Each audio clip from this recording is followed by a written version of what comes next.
Magandang gabi mga kapuso. Ako po ang inyong Kuya Kim na magbibigay sa inyo ng trivia sa likod ng mga trending na balita. Naistorbo ang pagtitiktok ng isang babae mula Cagayan nang mapatid siya sa isang tila video bomber. Hindi yan tao, kundi isang bayawak. Ang hilig ng tiga-Alakapan Cagayan na si Rona, kumembot ng ganito. Pero sa TikTok niyang ito, sa halip na gumiling, si Rona napatalon sa takot. Aksidente kasi siyang napatid sa isang bayawak.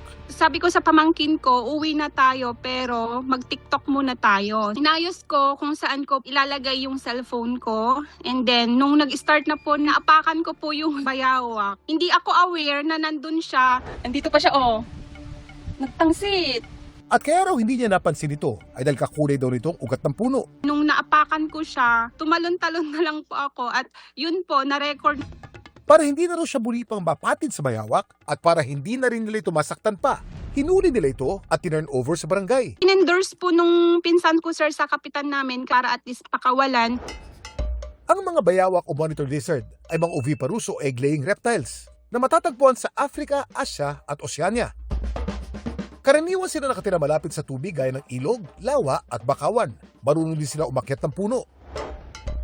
Kaya ng mga ahas, meron silang forked tongue na ginagamit nila sa tinatawag na chemoreception. Yung chemoreception ay yung paraan ng isang hayop na i-sense yung environment niya gamit yung pwedeng panlasa or pang-amoy. Yung mga bayawak, kagaya ng mga ahas, ay mga squamates or mga scaly na reptiles. Pareho silang mayroong mga makakapal na mga scales and sa evolutionary history, magkamag-anak talaga sila. Kadalasan umiiwas sa mga bayawak sa tao. Nangangagat lang sila kapag sila'y nakakaramdam ng panganib.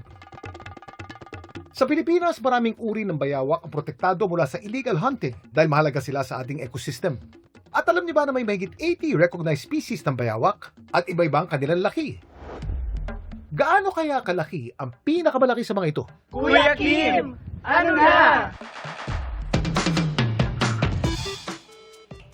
Ang Varanus parnus o Dampier Peninsula Monitor na matatagpuan sa Western Australia ang tinuturing na pinakamalit na monitor lizard sa buong mundo.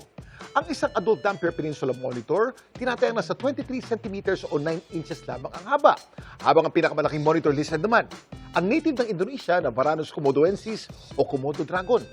Maaari namang umabot ang haba nito na hanggang 3 metro o 10 feet.